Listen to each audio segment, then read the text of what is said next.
ڕووداوی تێکشکاندنی فڕۆکە میسریەکە کە 66 سەرنشینی هەڵگرت بوو ترسی لە دڵی زۆرێک لەوانەدا دروست کرد کە دەیانەوێت لە ڕێگەی فڕۆکەوە گەشت بکەن بۆ میسر.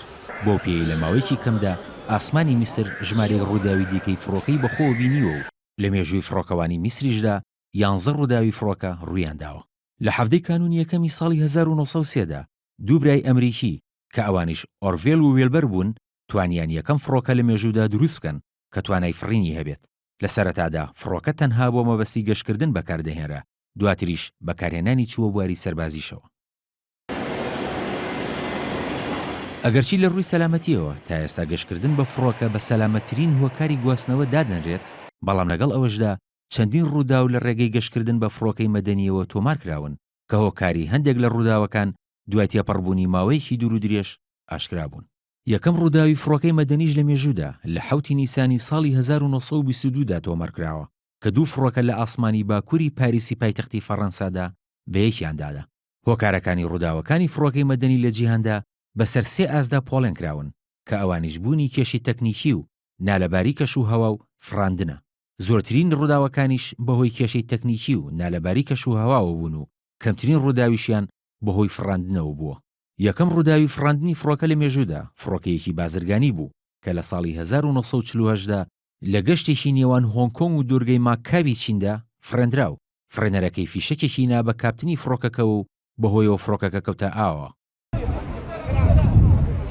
لەم ساڵانەی دوایشدا ڕووداوەکانی کەوتنە خوارەوەی فڕۆکە زیادیان کردووە.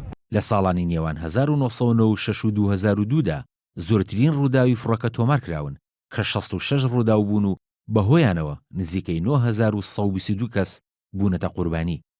دیارترین ئەو ڕووداوانش فڕاندنی 4 فڕۆکەی جۆری بۆینگ بوو لە سێپتەمبەری ساڵی 2001دا کە دوانیان خۆیان کێشا بە هەردوو تاوەری بازرگانی شاری نیویۆرک و دانەیەکی دیکەشیان خۆی کێشا بە باڵەخانی وەزارەتی بەرگری ئەمریکا و چوارەمیشیان لە ئاسماندا تێکشکا.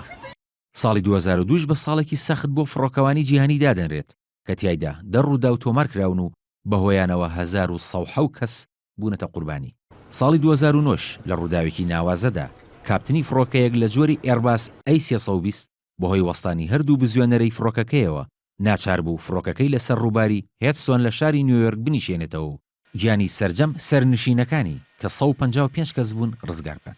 لەم ساڵانی دوایشدا ژمارەیەکی دیکەی ڕووداوی فڕاندن و تێکشکاندنی فڕۆکەی مەدەنی تۆمار کراون. دیارترینیان دیارنەمانی فڕۆکەیەکی مالیزی بوو بە 239 سەرنشینەوە کە لە 8 ئازاری ساڵی 2014دا لە چاوی ڕادارەکان ون بوو. تا ئێستاش هۆکاری دیارنەمانی فڕۆکەکە ئاشکرا نەبووە.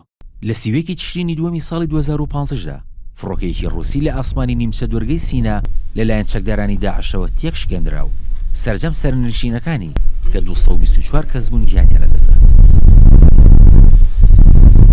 لە 29 مانگی ئازاری ڕابردووشدا فڕۆکێکی کۆمپانیای فڕۆکەوانی میسر لە گەشتێکیدا لە نێوان هەردوو شاری ئەسکەندەریە و قاهیرە کە 80 سەرنشینی هەڵگرتە بوو لەلایەن هاوڵاتێکی بەڕەگەز میسریەوە بەرەو قوبرس فرێنرا.